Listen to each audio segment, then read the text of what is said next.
In more legal news, No moments of doubt. Not for a second. I know this man in my bones. that's a defiant Little House star, Melissa Gilbert on GMA proclaiming husband Timothy Busfield's innocence.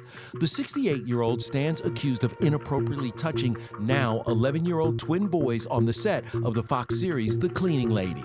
I am 100% confident he will be exonerated, but I do have to be prepared for all scenarios. Timothy has pled not guilty to all charges, and his trial is set for May of 2027. Two women who had accused Timothy of sexual assault back in 1994 and 2012.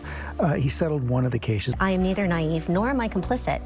I talked to him about it. I asked him questions about it. I heard his side of the story. Tim will tell the truth of all of these past allegations when he needs to. What will justice look like in this case? Exoneration, an apology, freedom from this cloud.